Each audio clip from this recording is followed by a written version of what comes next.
এই শীতের রাত্রে তোমার গায়ের কম্বল ধইরা কেউ টান দিলে তোমার মেজাজ গরম হয়ে যায়। আর তোমার আমার মা গভীর রাত প্রস্রাব পায়খানা করে কাঁথা ভিজে ফেলছো, ওই মা রাত্রে উঠে তোমারে প্রস্রাব পায়খানায় শোয়া রাখে নাই, সব কাঁথাগুলো মা পরিবর্তন করে ধুইয়া দিছে। ও যুবক, তুমি আমি যখন অসুস্থ হইতাম, এই দুনিয়ার সব মানুষ ঘুমায়া যাইতো, মা মাথার কাছে বসে বসে আমারে তোমারে পাহারা দিছে। তোমার আমার জ্বর, দুনিয়ার কেউ তোমার আমার খবর নেয় না। শুধু তাই নয়, যখন বড় হয়ে গেছো, পড়ালেখা করার জন্য স্কুলে গেছো, মাদ্রাসায় গেছো, খেলাধুলা করার জন্য মাঠে চলে গেছো, এই বাড়িতে মেহমান আসছে, কত খাবার, মজার মজার খাবার, সবাই ভাগ জাগ করে খেয়ে ফেলে, তোমারে কেউ মনে রাখে না। মা যায়া তোমার জন্য একটু খানা এই না আলাদা করে রাইখা দেয়। যদি অল্প থাকে দেখবেন মা নিজে খাইয়া তোমারে আমারে খাওয়ায়। আবার পড়ালেখা করার জন্য, চাকরির জন্য যখন দূরে যাইতাম, ওই বাবা মা বাড়িতে থাকতো, মেহমান আসলে মা সবাইরে মুরগি রোস্ট করো, মা পোলাও গরু কত কিছু রান্না করে দিত। বিকাল হয়ে যাইতো, মা খানা মুখে দিত না। বাবা এসে জিজ্ঞাসা করে, বিবিরে কেন খানা খাও না?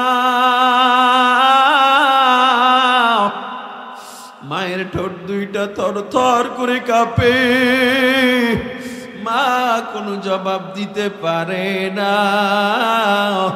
বাবা বারবার প্রশ্ন করে, বিবিরে তুমি কেন খাও না? মায়ের ঠোঁট দুইটা কাঁপে, মা দরজা জানালা বন্ধ করে ঘরের মধ্যে চলে যায়। বালিশের সাথে মাথাটা মা লাগাইয়া বাবারে ডাক দিয়া কয়, স্বামী আমার, আমার বুকের মানিক, আমার খোকা দূরে, কি খায় না খায় আমি জানি না, কেমনে এত ভালো খাবার আমার সন্তানকে দূরে রাইখে আমি খাবো? এমন মা প্রত্যেকের ঘরে। অনেক মহিলারা খারাপ, তবে কোনো মা খারাপ হতে পারে না। এজন্য আল্লাহ নবী বলেন, তিন দিকে তাকাইয়া মায়ের নাম আমার তিনবার বলল পয়গম্বর। এক নম্বরে গর্ভধারণের কষ্ট মা সহ্য করেছে, এটা বাবা করে নাই। এই জায়গায় মায়ের দাম বাবার চেয়ে 1000 গুণ বেশি। ও মুসলমান, এত কষ্ট, গভীর রাত, ঘরের সবাই ঘুমায় গেছে, মা ঘুমাইতে পারে নাই। ঘরের এপাশে মা ব্যথায় হাঁটে, ওই পাশে হাঁটে, বিছানায় শুয়ে মা কাত হয়ে থাকতে পারে না। ডান কাটতে মা আমার শুয়ে আবার যন্ত্রণা, বাম কাটতে শুয়ে আবার যন্ত্রণা। সবাই ঘুমাইছো, টের পাও নাই, মা ঘরের মাথায় মাথায় হাঁটাহাঁটি করেছে। এই দিকে তাকে আমার নবী প্রথম নাম্বারে মায়ের নাম বলল।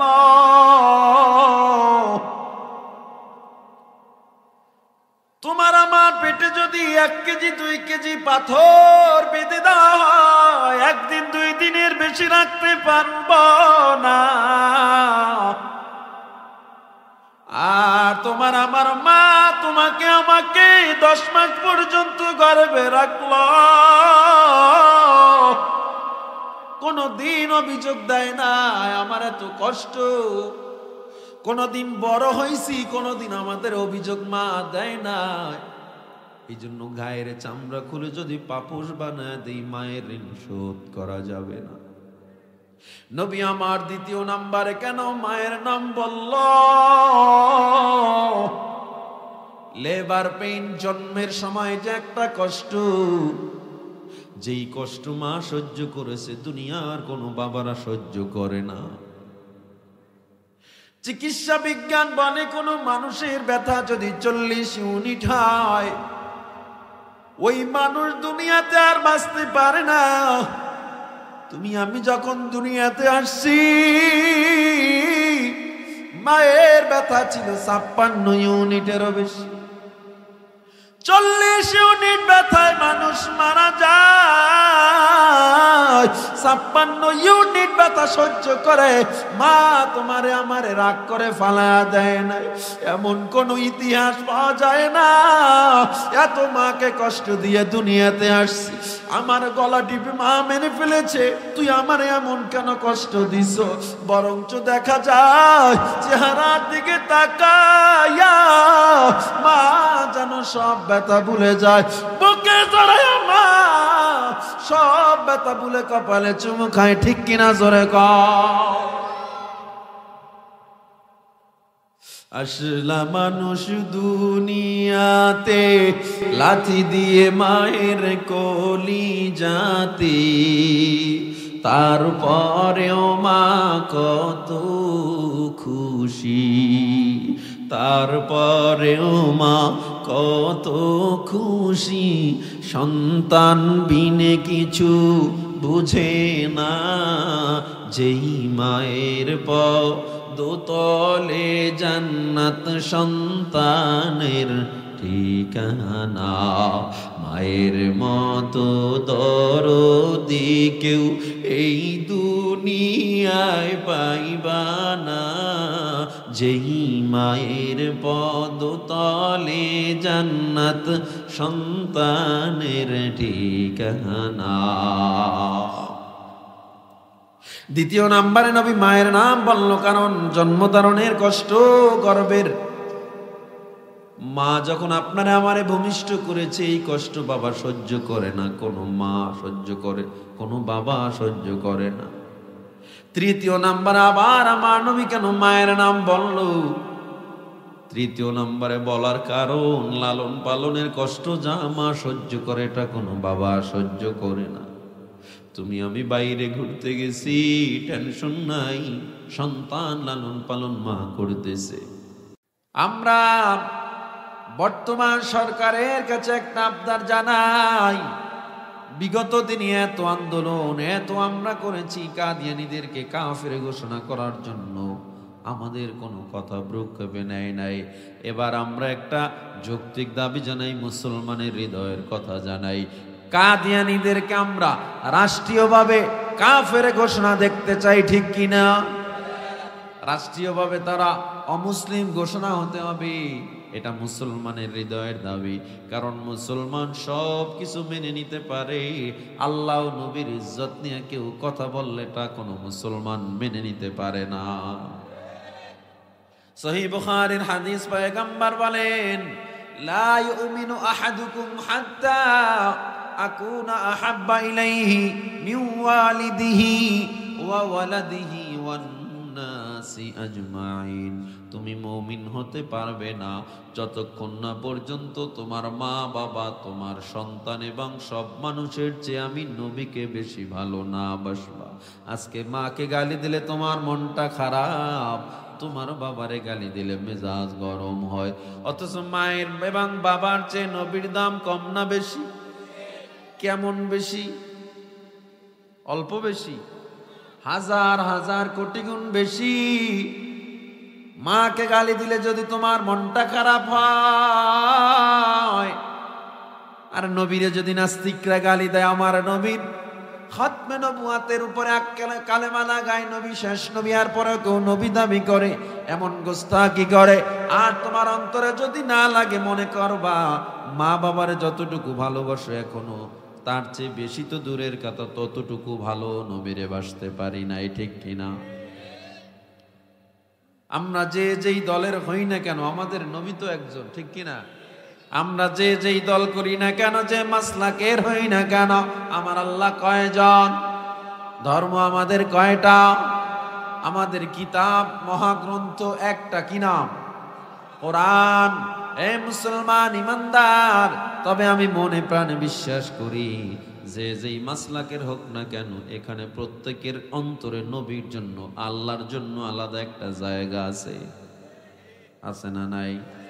সুতরাং এই বাংলায় হিন্দু থাকবে, বৌদ্ধ থাকবে, কোনো সমস্যা না, কারণ ইসলাম বিধর্মীদেরকে সম্মান করে, আঘাত করে না। এই বাংলায় হিন্দুরা পূজায় গিয়া পূজা দিবে মন্দিরে, মুসলমান বাধা দিবে না। খ্রিস্টানরা গির্জায় ইবাদত করে, মুসলমান বাধা দেয় না, দিবে না। এই বাংলায় সব দল থাকবে, সব মত থাকবে, হিন্দু থাকবে, বৌদ্ধ থাকবে, তবে কোনো নাস্তিক বাংলায় থাকতে পারবে না। এ মুসলমান ইমানদার, নবীর উপর ঈমান আনলাম, কিন্তু নবীরে গালি দিলে গায়ে লাগবে না, এটা হতে পারে না, ঠিক কিনা? বিশ্ব নবীর অপমানে যদি না কাঁদে তোমার মন, মুসলিম নয় মুনাফিক, তুমি নবীজির দুশমন। নবীর জন্য জীবন দেবে কে আছো নওজোয়ান, তাকবীর ছেড়ে সিংহ শাবক হও তুমি আগুয়ান। তোমার বুকে ইমানের বল, জবানে আল কোরআন, ভয়ে কাঁপে কাপুরুষ সব আর নরাধম শয়তান। জীবনের চেয়ে বুকে আসে বেশি নবীজির সম্মান, কেমনে তুমি থাকবে বসে হলে তার অপমান। তুমি সাচ্চা মুসলমান, ইমান তোমার ধন, নবীর প্রেমে জাগ্রত তুমি নির্ভীক পালোয়ান। তুমি সাচ্চা মুসলমান, ইমান তোমার ধন, নবীর জন্য জীবন দিবে কে আছো নওজোয়ান। নারায়ে তাকবীর। আল্লাহ কবুল করেন। তাহলে আমরা বুঝলাম নবীর উপর ঈমান আনলাম, নবীর উপর ঈমান আনলাম, কিন্তু নবীর উপর ঈমান আনার নাম চুপ করে থাকা নয়। এ মুসলমান, ঈমানদার হওয়ার জন্য আরো কিছু শর্ত আছে। ওয়াল ইয়াউমিল আখির, কিয়ামতের দিনকে বিশ্বাস করতে হবে। করি আমরা, বিশ্বাস করি। ওয়াল কদরি, তাকদীরকে বিশ্বাস করতে হবে। খায়রিহি, ভালো, ওয়া শাররিহি, মন্দ, মিনাল্লাহি তাআলা, সব হয় কার পক্ষ থেকে? ওয়াল বাসি, পুনরুত্থান, আল্লাহ আবার আমাদেরকে উঠাবেন মরণের পরে।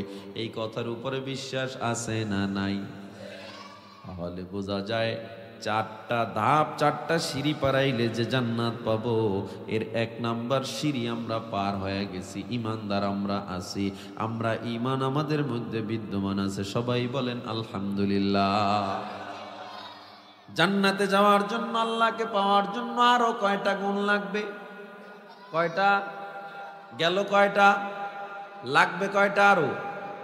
মোট কয়টা গেছে? কয়টা লাগবে? কয়টা?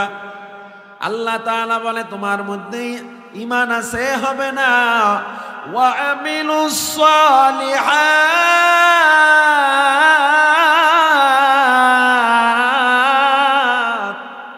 হ্যাঁ তোমার মধ্যে ঈমান আছে, হবে না। ওই ঈমানের কোনো দাম নাই যে ঈমানের মধ্যে আমল নাই। এই জন্য আল্লাহ বলে, আল্লাহরে বিশ্বাস করছো, নবীরে করছো, পরকাল করছো, লাভ নাই। ওয়া আমিলুস সালিহাত, আল্লাহর ঈমান আনার পরেও আবার আমল করতে হবে। শুধুমাত্র ঈমানদার হলেই হবে না, আমলওয়ালা ঈমানদার হতে হবে।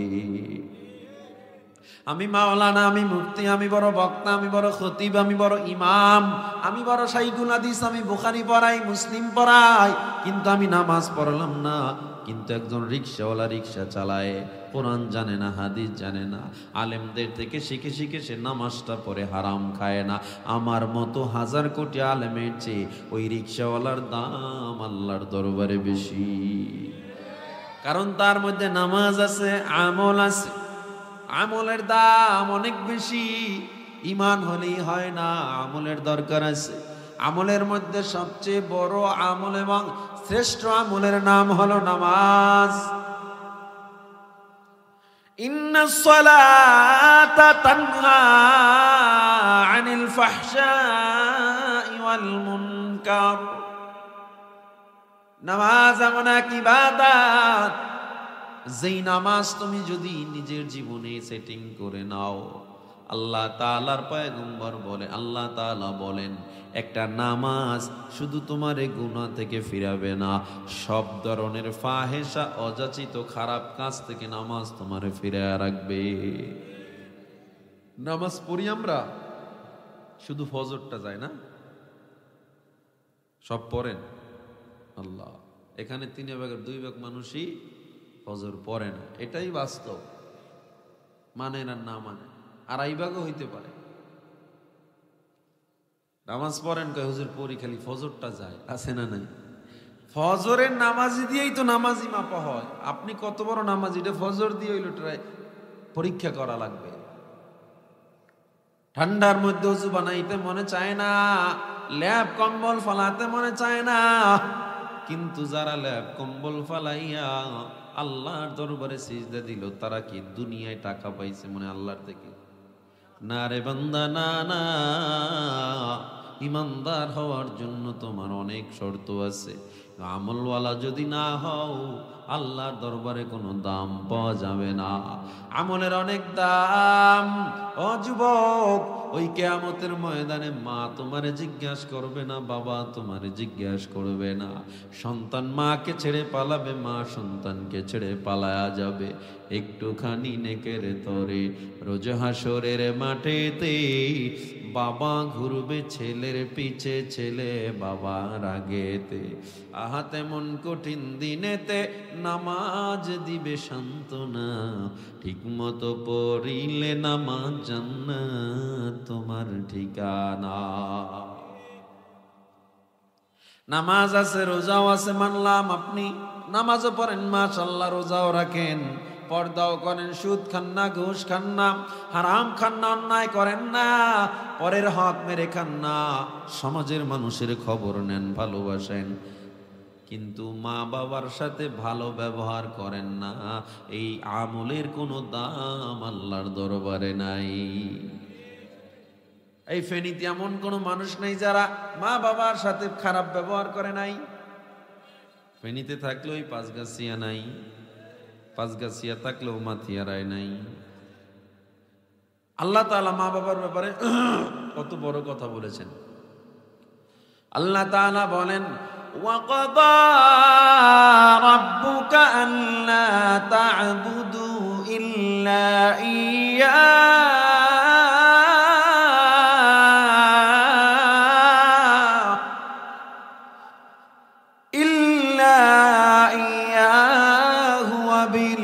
وَبِالْوَالِدَيْنِ إِحْسَانًا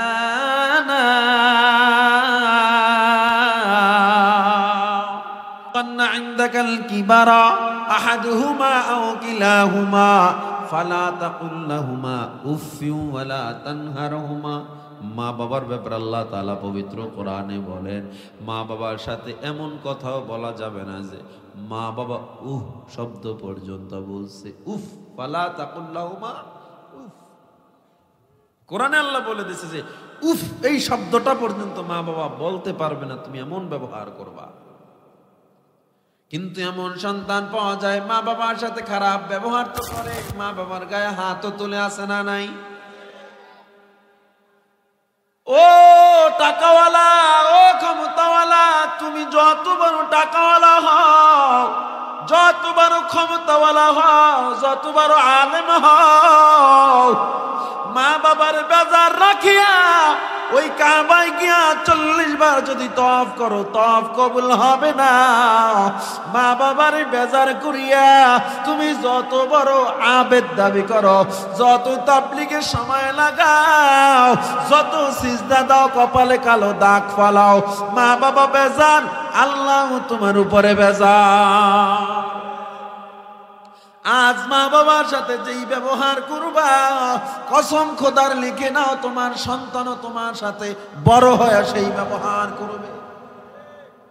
আজ তুমি তোমার মা বাবারে যদি বৃদ্ধাশ্রমে রাখো, সন্তানও তোমার বৃদ্ধাশ্রমে রাখবে, লিখে রাখো।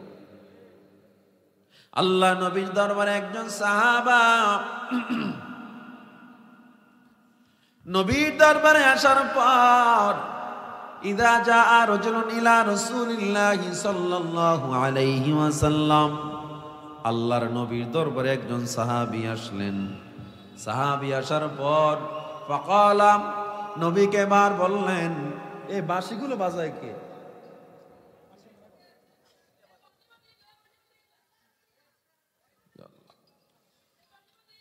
নবীজির দরবারে একজন সাহাবা ইদা জাআ রাজুলুন ইলা রাসূলিল্লাহি সাল্লাল্লাহু আলাইহি ওয়াসাল্লাম, নবীর দরবারে একজন সাহাবী এসে দাঁড়াইলেন।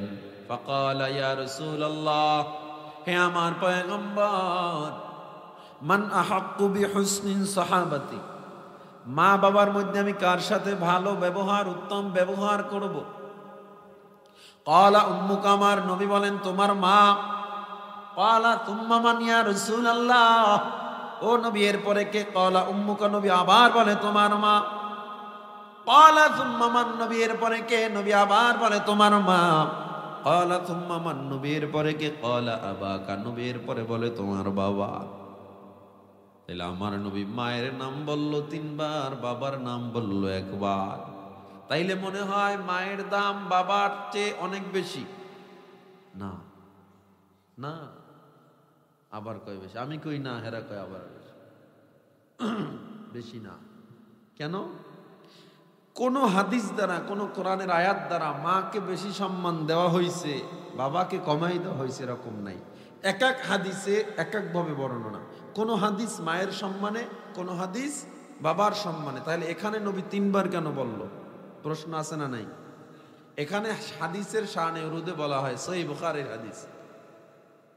3 বার মায়ের নাম বলার পিছনে 3টা কারণ। নবীজি 3টা দিকে লক্ষ্য করে মায়ের নাম আগে বলেছেন। এই জায়গাগুলোয় মায়ের দাম বেশি, আবার কিছু কিছু জায়গায় বাবার দাম অনেক বেশি। দেখেন আরেকটা হাদিস, সহিহ হাদিস, রিদার রাব্বি ফি রিদাল ওয়ালিদ ওয়া সাখাতুর রাব্বি ফি সাখাতিল ওয়ালিদ। যেই সন্তানের উপরে বাবা খুশি, আল্লাহ ওই সন্তানের উপরে খুশি।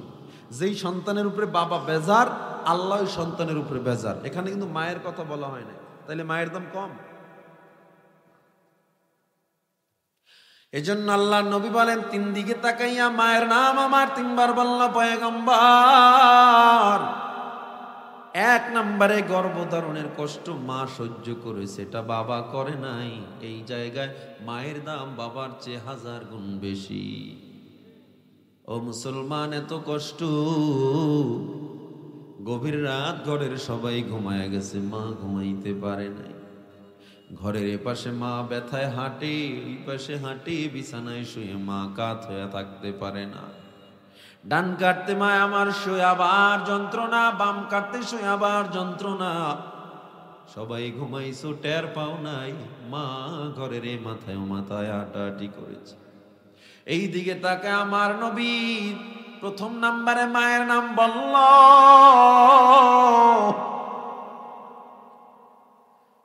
তোমার আমার পেটে যদি 1 কেজি 2 কেজি পাথর বেঁধে দেওয়া হয়, 1 দিন 2 দিনের বেশি রাখতে পারব না। আর তোমার আমার মা তোমাকে আমাকে 10 মাস পর্যন্ত গর্ভে রাখলো,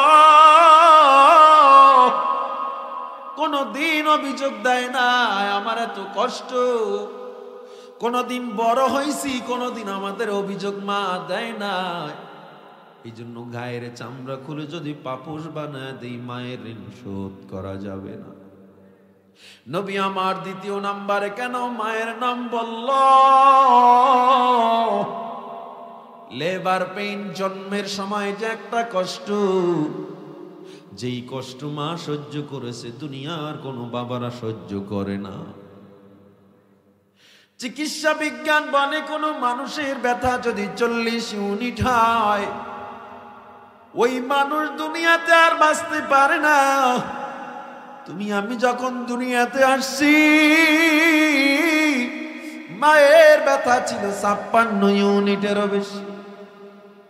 40 ইউনিট ব্যথায় মানুষ মারা যায়, 56 ইউনিট ব্যথা সহ্য করে মা তোমারে আমারে রাগ করে ফালা দেয় না। এমন কোন ইতিহাস পাওয়া যায় না। এত মাকে কষ্ট দিয়ে দুনিয়াতে আসছি, আমার গলা টিপে মা মেনে ফেলেছে, তুই আমারে এমন কেন কষ্ট দিস? বরঞ্চ দেখা যায় চেহারার দিকে তাকায়া মা যেন সব ব্যথা ভুলে যায়, বুকে জড়ায় মা সব ব্যথা ভুলে কপালে চুমু খায়। ঠিক কিনা জোরে কও। আসলা মানুষ দুনিয়াতে লাথি দিয়ে মায়ের কলি যাতে, তারপরেও মা কত খুশি, তারপরেও মা কত খুশি। সন্তান বিনে কিছু বুঝে না, যেই মায়ের দোতলে জান্নাত সন্তানের ঠিকানা।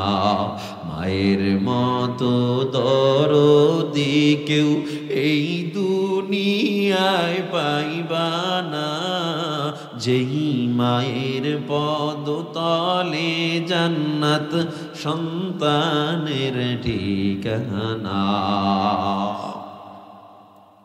দ্বিতীয় নাম্বারে নবী মায়ের নাম বলল, কারণ জন্মধারণের কষ্ট, গর্বের মা যখন আপনারে আমারে ভূমিষ্ঠ করেছে, এই কষ্ট বাবা সহ্য করে না। কোনো মা সহ্য করে, কোনো বাবা সহ্য করে না। তৃতীয় নাম্বার আবার আমার নবী কেন মায়ের নাম বলল? তৃতীয় নাম্বারে বলার কারণ, লালন পালনের কষ্ট যা মা সহ্য করে, এটা কোনো বাবা সহ্য করে না। তুমি আমি বাইরে ঘুরতে গেছি, টেনশন নাই, সন্তান লালন পালন মা করতেছে। এই শীতের রাত্রে তোমার গায়ের কম্বল ধইরা কেউ টান দিলে তোমার মেজাজ গরম হয়ে যায়। আর তোমার আমার মা গভীর রাত প্রস্রাব পায়খানা করে কাঁথা ভিজে ফেলছো, ওই মা রাত্রে উঠে তোমারে প্রস্রাব পায়খানায় শোয়া রাখে নাই, সব কাঁথাগুলো মা পরিবর্তন করে ধুইয়া দিছে। ও যুবক, তুমি আমি যখন অসুস্থ হইতাম, এই দুনিয়ার সব মানুষ ঘুমায়া যাইতো, মা মাথার কাছে বসে বসে আমারে তোমারে পাহারা দিছে। তোমার আমার জ্বর, দুনিয়ার কেউ তোমার আমার খবর নেয় না। শুধু তাই নয়, যখন বড় হয়ে গেছো, পড়ালেখা করার জন্য স্কুলে গেছো, মাদ্রাসায় গেছো, খেলাধুলা করার জন্য মাঠে চলে গেছো, এই বাড়িতে মেহমান আসছে, কত খাবার, মজার মজার খাবার, সবাই ভাগ জাগ করে খেয়ে ফেলে, তোমারে কেউ মনে রাখে না। মা যায়া তোমার জন্য একটু খানা এই না আলাদা করে রাইখা দেয়। যদি অল্প থাকে দেখবেন মা নিজে খাইয়া তোমারে আমারে খাওয়ায়।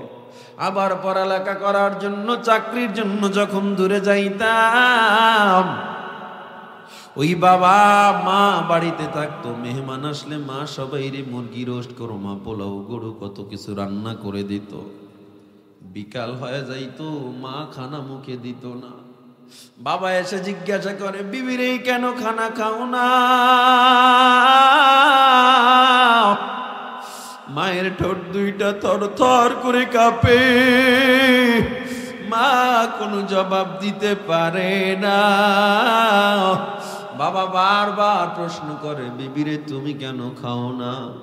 মায়ের ঠোঁট দুইটা কাঁপে, মা দরজা জানালা বন্ধ করে ঘরের মধ্যে চলে যায়।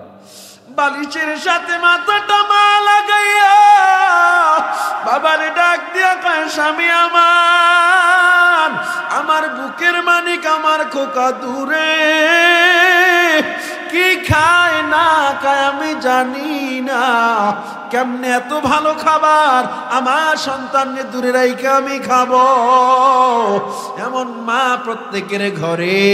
অনেক মহিলারা খারাপ, তবে কোনো মা খারাপ হতে পারে না। অনেক পুরুষ খারাপ, তবে প্রত্যেক সন্তানের কাছে কোনো বাবা খারাপ হতে পারে না। অন্যের কাছে তোমার বাবা চোর হতে পারে, কিন্তু তোমার কাছে তোমার বাবা শ্রেষ্ঠ। আল্লাহর নবী বলে, যার মা বাবা বেঁচে আছে আর জান্নাত কামাই করতে পারে না, এর চেয়ে কপাল পোড়ার কেউ হতে পারে না। হে মুসলমান, আপনি আমি কত কষ্ট করে হজ করতে যাই, টাকা জমায়া জমায়া, এরপরে পাসপোর্ট ভিসা, এরপরে ফ্লাইটের টিকিট করো, আবার কত ঝামেলা। এরপরে যাইয়া এহরাম বেঁধে কত কষ্ট করে গায়ে চুলকানিও দেওয়া যাবে না, চুলকাইলে যদি পশম উঠে যায় এহরাম ভেঙে যাবে।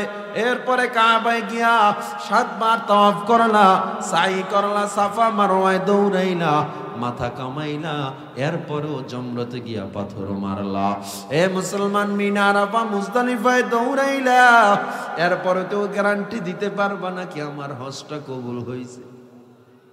কত কষ্ট। আর আমার নবী কয়, সাহাবায়ে কেরাম, কোন সন্তান যদি মা বাবার দিকে নেক নজরে একবার তাকায়, একটা কবুল হজের সব লিখে দাও।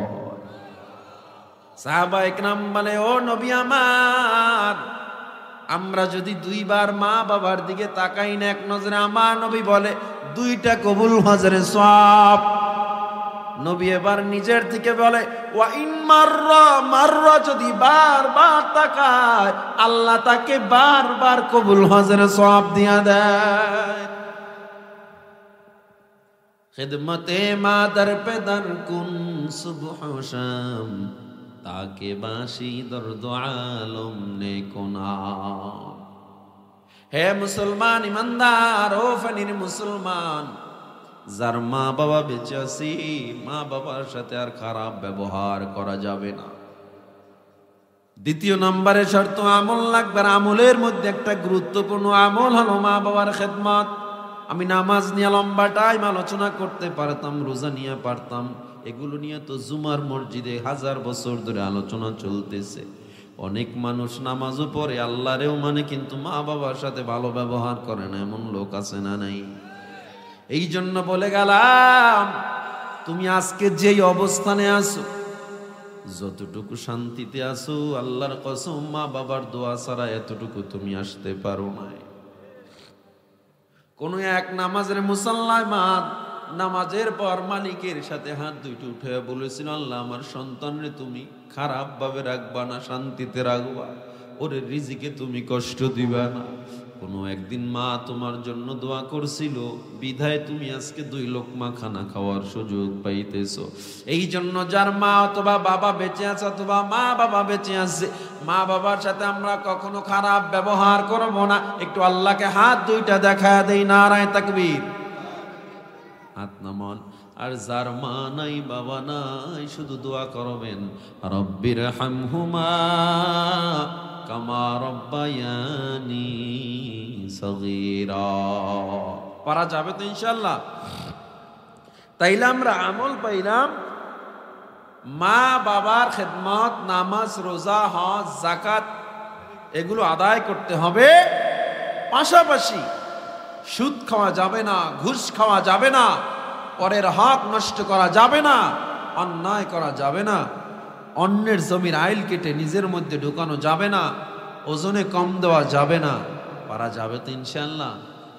আর আসতে কোন? তাইলে সূরা আসরে পাইলাম আমরা 4 গুণওয়ালা মানুষ জান্নাতে যাবে। 1 নম্বরে ইমানদার, 2 নম্বরে আমল। আরো বাকি আছে কয়টা?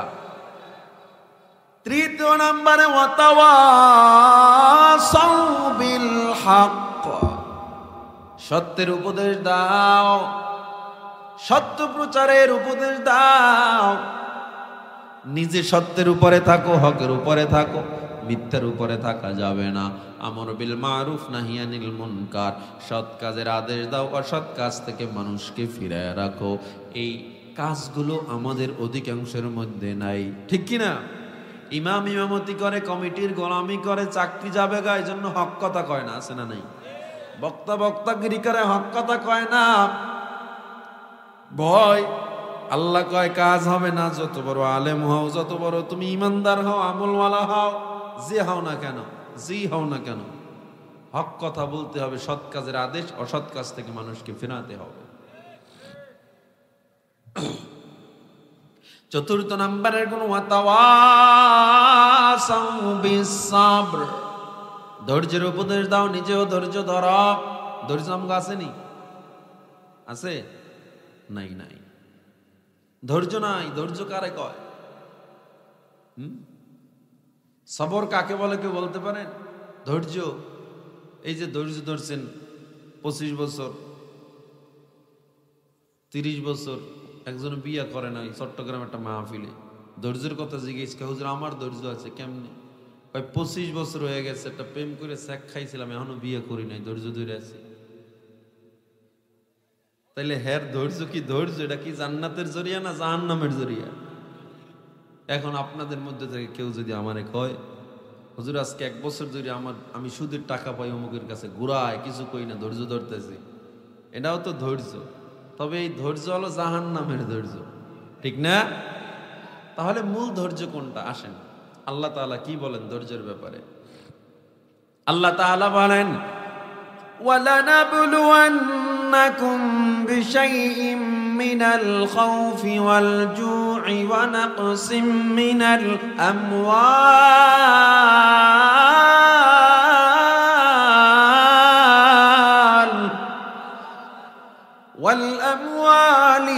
وَالْأَنفُسِ وَالثَّمَرَاتِ।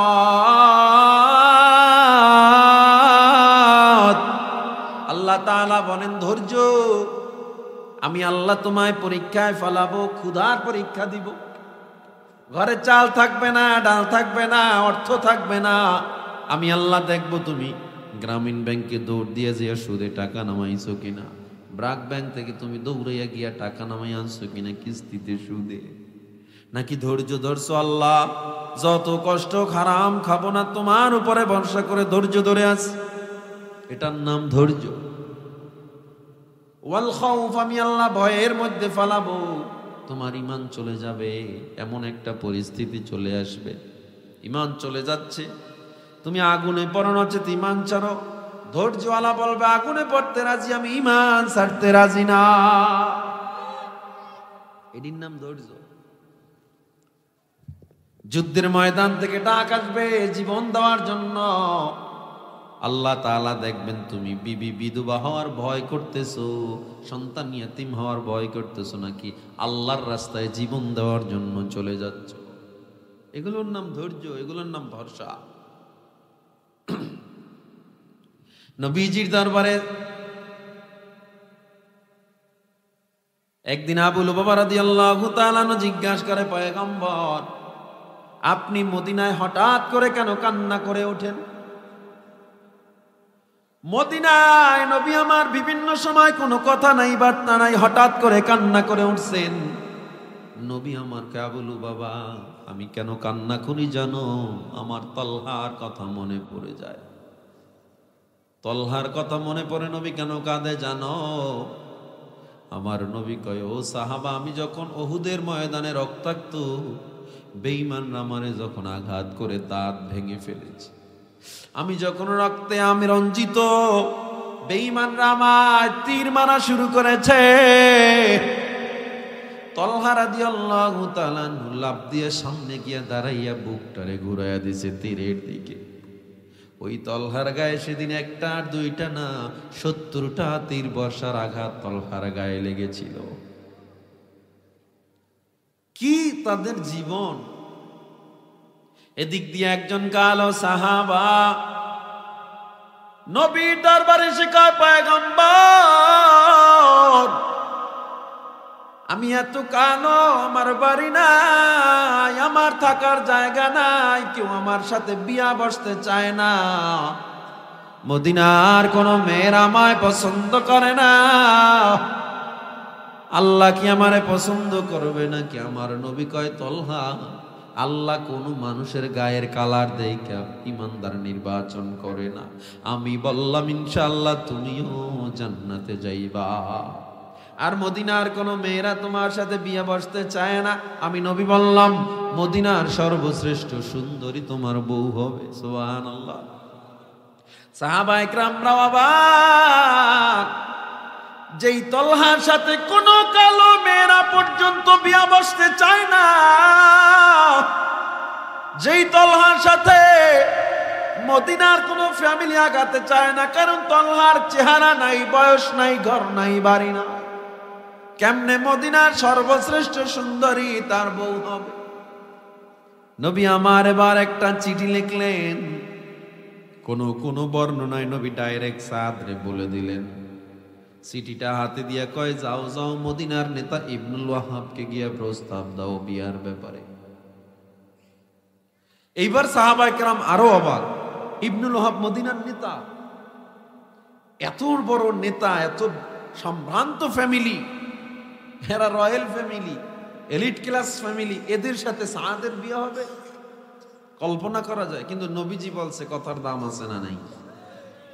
সাদ রাদিয়াল্লাহু তাআলা আনহু মনে আশা নাই, ভরসা নাই, কিন্তু নবী যেহেতু বলছে পাঠাচ্ছে, যাচ্ছে, নবীর কথার গুরুত্ব দিয়া সাদ চলে গেল। গিয়া যখন ইবনুল ওয়াহাবকে দিল, নেন, আপনার জন্য আমার এই নবীর পক্ষ থেকে সংবাদ, আপনার মেয়ের বিবাহের ব্যাপারে আসছি। সাদ রাদিয়াল্লাহু তাআলা নূর দিকে তাকায়া ইবনুল ওয়াহাব বলে, পাত্র কি তুমি? বলে হা। এবার ইবনুল ওয়াহাব বলে, ও সাদ, এটা কেমন কথা? আমার মেয়ের ভবিষ্যৎ আমি কেমনে অনিশ্চিতে ফেলে দিতে পারি? তোমার থাকার জায়গা নাই, আমার মেয়ের খাবারের কোনো ব্যবস্থা নাই, কেমনে এটা সম্ভব? সাদ এবার চলে যাচ্ছে মনটা খারাপ করে। জানালা দিয়ে একজন মেয়ে ডাক দিয়া বলে, সাদ দাঁড়াও, একটু আমার কথা শুনে যাও। সাদ রাদিয়াল্লাহু তাআলা যখন কাছে গেল, মেয়েটা সামনে এসে দাঁড়ায়া সাদকে তার বাবার কাছে নিয়ে গেল, অর্থাৎ ইবনুল ওয়াহাবের মেয়ে তারে ডাক দিয়া নিয়ে গেছে। সাদকে এবার তার বাবার সামনে দাঁড় করাইয়া সাদকে ডেকে বলে, সাদ, আমার বাবারে বলো তোমারে কে পাঠাইছে বলো। সাদ বলে, আমার রহমাতুল লিল আলামিন, আমার নবী পাঠাইছে। সাদ দিকে তাকায়া মেয়েটা বলে, আবার বলো তোমারে কে পাঠাইছে। সাদ রাদিয়াল্লাহু তাআলা বলে, আমারে নবী আমার পাঠাইছে। মেয়েটা ডাক দিয়ে কয়, ও বাবা গো, তুমি কি শুনো না, মায়ার নবী সাদকে পাঠাইছে। এই নবী আমাকে সাদের বিবি হিসেবে পছন্দ করেছে। তুমি রাজি থাকো আর না থাকো, আমি সাদকে সারা বিবাহ বসবো না। বাবা এবার কয়, মা, আমি তোর জীবনের দিকে তাকায় রাজি হই নাই, কিন্তু তুই যেহেতু রাজি হয়ে গেছো, আমিও রাজি হয়ে গেলাম। এবার নবী আমার বিয়ে পড়াইতেছে। নবী কয়, কিরে সাদ, কি খবর? কয়, নবী সবাই রাজি হয়ে গেছে। নবী এবার বিবাহ পড়ানোর জন্য মজলিস বসাইল। সাদের কাছে আমার নবী জিজ্ঞাসা করে, সাদ, মহারানা কত ধরব? সাদ রাদিয়াল্লাহু তাআলা চোখের পানি ছেড়ে কান্না করে, আর কোনো কথা বলে না। আবার আমার নবী কয়, সাদ বলো, আমায় বলো কত মহারানা ধরব? সাদ চোখের পানি ছেড়ে কয়, নবী, আমি এত গরিব, মহারানা দেওয়ার মতো কোনো টাকা আমার কাছে নাই। আমার নবী ওসমান থেকে 200 দিনার, ইবনে ওমর থেকে 200 দিনার, মোট 400 দিনার নিয়ে সাদের হাতে দিল। বলল, 200 দিনার দিয়া তোমার বিবির মহারানা পরিশোধ করবা, বাকি 200 দিনার দিয়া তুমি তোমার বউয়ের জন্য নতুন জামা কাপড় নিয়ে যাইবা। সাদ রাদিয়াল্লাহু তাআলা দাঁড়ায় রইছে, যায় না। নবী কয়, যাও। কয়, নবী, আজ না উহুদের যুদ্ধের দিন, আমি আপনারে ফেলায় কেমনে যাব? মানুষের জৈবিক এক চাহিদা এবং আকাঙ্ক্ষা, আবেগের নাম বিবাহ। এত বছর পর, তাও সর্বশ্রেষ্ঠ সুন্দরী তার বিবি, তখনও সে বলে যুদ্ধে যাবে, নতুন বউয়ের কাছে যাবে না। আমার অর্ডার, নতুন বউয়ের কাছে আজকে তোমার যেতে হবে। অর্ডার শুনে বাধ্য হয়ে সাদ রওনা দেয়। এদিকে নবী আমার যুদ্ধের ময়দানে নেমে যায়। সাদ মদিনার বাজারে কেনাকাটা করে, সাদ মদিনার বাজারে নতুন বউয়ের জন্য কেনাকাটা করে। আমার নবী যুদ্ধের ময়দানে যুদ্ধ করতেছে, সাদ কেনাকাটা করতেছে, নবী আমার যুদ্ধ করতেছে।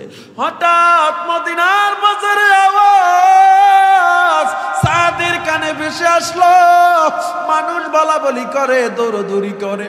আমার নবী নাকি উহুদে দন্দান শহীদ হয়ে গেছে, আমার নবী নাকি উহুদের ময়দানে রক্ত ঝরতেছে। সাদ রাদিয়াল্লাহু তাআলা মালগুলো ফালাইয়া, ভাই আমার টাকাগুলো দাও, আমি তোমার মাল কিনতে পারবো না। দৌড় দিয়া গিয়া একটা ঘোড়া কিনলো আর একটা তরবারি কিনলো। সাদ জোরে কোন আল্লাহু আকবার। ঘোড়া কিনলো আর তরবারি কিনে চেহারায় কালো একটা কাপড় বাঁধার পর চোখ দুইটা বের করে রাখলো, কারণ নবী যদি জীবিত থাকে আমার দেখলে আবার পাঠায়া দিবে, আমি নবীর থেকে আসবো না, যুদ্ধ শেষ না হলে আসবো না। সাদ নিজের কপালে শুধুমাত্র পুরো চেহারায় কালো কাপড় বেঁধে চোখ দুইটা বের করে দুর্দান্ত গতিতে, দুর্বার গতিতে যুদ্ধের ময়দানে চলে গেল। সাদ যখন যুদ্ধের ময়দানে নামছে, সাদ যখন তরবারি চালানো শুরু করছে, ওর তরবারির ঘূর্ণিতে মনে হয় আগুন লেগে গেছে। সাদের তরবারির এত পাওয়ার, মনে হয় যেন ময়দানটা থরথর করে কাঁপতেছে। সাদের সামনে বেঈমানরা দাঁড়াতে পারে না। সাহাবায়ে কেরাম এদিকে হতাহতর ঘটনা ঘটে গেছে। সাহাবায়ে কেরাম কেউ রক্তাক্ত, একসাথে 70 জন সাহাবী মারা গেল। আমার নবী এদিকে গর্তের মধ্যে পড়ে আছে রক্তাক্ত অবস্থায়। তলহা রাদিয়াল্লাহু তাআলা নবীরে সেভ কইরা 70টা তীর বর্ষার আঘাত নিয়েও নবীরে কাঁধে করে উঁচু জায়গায় পাহাড়ে চলে গেছে। আল্লাহু আকবার, জোরে বলেন। আমার নবী সাদের কানে কানে ডাক দিয়া কয়, তলহার কানে কানে ডাক দিয়া কয়, তলহা রে তোমার কি কষ্ট হয় না? তুমি কেমনে হাঁটো? এবার তলহা ডাক দিয়া কয়, নবী গো আমার কোনো কষ্ট হয় না, আমার কষ্ট একটা, লিআন্নালি নাফসান ওয়াহিদা, আল্লাহ আমারে কেন একটা জীবন দিল? আজকে যদি আল্লাহ আমারে 100 জীবন দিত, 100 জীবন আপনার জন্য আমি কোরবানি করে দিতাম। সেই একটা সাধারণ সুস্থ মানুষ পাহাড়ে উঠতে কত কষ্ট। ওই সময় তো সিঁড়িও ছিল না, ধরার কিছু ছিল না। একটা তীরের আঘাত সহ্য করে মানুষ নিজেই দাঁড়াতে পারে না। আর সাদ 70টা তীর বর্ষার আঘাত নিয়ে আমার নবীরে কাঁধে উঠাইয়া ফেলছে, কাঁধে উঠাইয়া পাহাড়ের চূড়ায় চলে গেছে। আমার নবী এই সাদের কথা মনে পড়লেই নবী আমার কান্না করে দিতেন।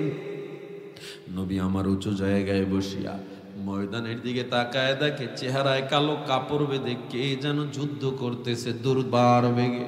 আমার নবী আলীকে ডেকে বলে, আলী এই সাহাবীটাকে, যার জীবনের মায়া নাই, সে যুদ্ধ করতেছে, তার তরবারির পাওয়ার তো মারাত্মক ভয়ঙ্কর।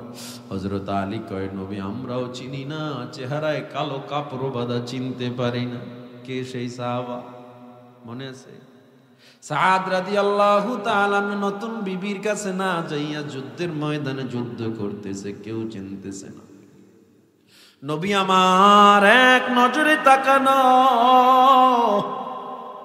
আমার নবী ডাক দিয়া বলে, ও আলী এটাকে কি চিনো না? কয় না। সাদ যুদ্ধ করতেছে, হঠাৎ এক বেঈমান সাদের কলিজার মধ্যে একটা তীর মেরে দিছে।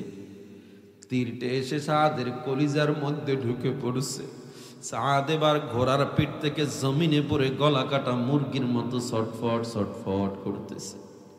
ছটফট করতে করতে সাদের চেহারার কালো কাপড়টা যখন সরে যায়, আমার নবী ডাক দিয়া কয়, দেখ এটা তো আমার সাদ।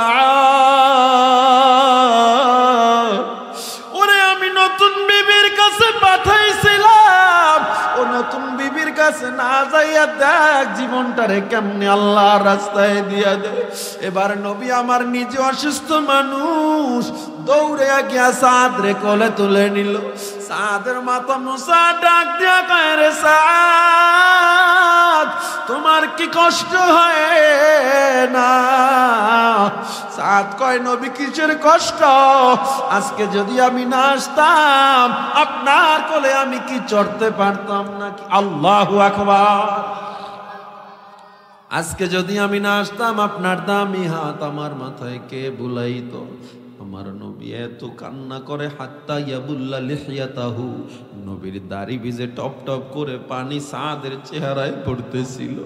নবী আমার কান্না করতে করতে একটু মুস্কি হেসে দিলেন। সাহাবী বলে, নবী আপনি হেসে দিলেন কেন? আমার নবী ডেকে বলে, আমি তাকায় দেখলাম ওই যে হাদিসে আসছে, হানুতুম মিন হানুতিল জান্নাহ ওয়া কাফানুম মিন কাফানিল জান্নাহ। সাদের রূহটা নেওয়ার জন্য জান্নাত থেকে জান্নাতের ফেরেশতারা কাফনের কাপড় নিয়ে আসছে। জান্নাতি কাফনের কাপড় আর জান্নাতি সুগন্ধি মেখে সাদের রূহটারে জান্নাতের সেই কাপড়ের মধ্যে পেঁচাইয়া, সাহাবায়ে কেরাম শোনো, ফেরেশতারা নিজেরা ঝগড়া করতেছে, কারণ সবাই চায় সাদের দামি রূহটা নিয়ে সবার আগে জান্নাতে চলে যাবে। একজনে মাঝখান দিয়া টান দিয়া সাদের রূহটাকে জান্নাতুল আদনে পৌঁছে দেয়। জান্নাতুল আদনে সাদের রূহটা এখন আছে। তাইলে তারা তার জীবনটা আল্লাহর জন্য দিয়া দিল। একটা বার নিজের যৌবনের দিকে তাকাইল না, কেমনে ধৈর্য ধরে যুদ্ধের ময়দানে চলে গেল।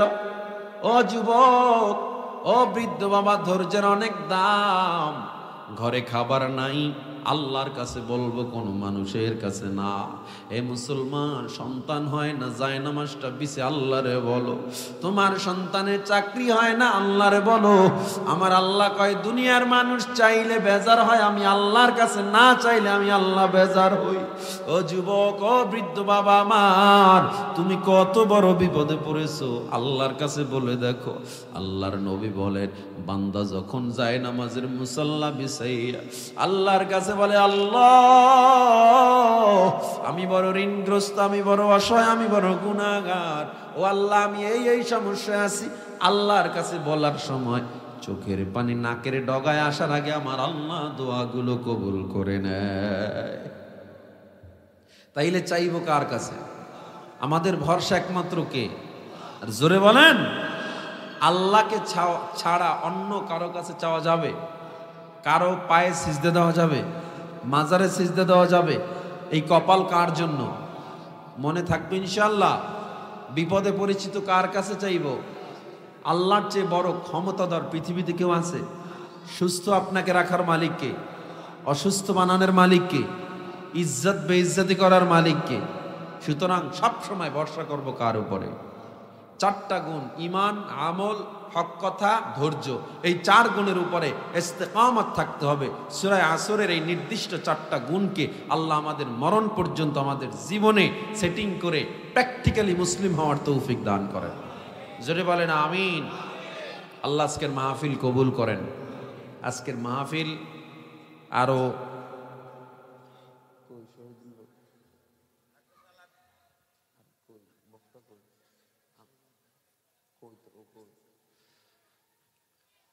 এই চারটা গুণ আগে আমল করেন, এরপর আরো সালাম হন। ঠিক আছে না ইনশাল্লাহ? ওয়াজ তো জীবনে কম শুনলেন না। ওয়াজ শুনতে শুনতে, জুমার মসজিদের ওয়াজ শুনতে শুনতে পর্যন্ত মাহফিল হয়, এখনো মানুষ নামাজ পড়ে না। আমলের নিয়তে শুনতে হবে। কিসের নিয়তে? এই চারটা গুণ শক্ত করে ধরেন। আগামী বছর দেখবেন ইনশাল্লাহ এই ময়দানে যদি আমার আল্লাহ হায়াতে বাঁচায় রাখাবার আশা হয়, যদি দেখবো কয়জনে একেবারে নামাজি দাড়িওয়ালা আল্লাহওয়ালা হয়ে গেছেন। যারা তওবা করবেন, আল্লাহর নবী বলেন, এখন তওবা করবা, আল্লাহ তাআলা একটা মায়ের গর্ভ থেকে একটা নিষ্পাপ শিশু যেমন নিষ্পাপ বের হয়, তুমিও তেমন নিষ্পাপ হয়ে যাবা। তওবা করা যাবে? আমি যতটুকু কথা বললাম, আল্লাহ আমাকে সহ আপনাদের সবাইকে আমল করার তৌফিক দান করেন।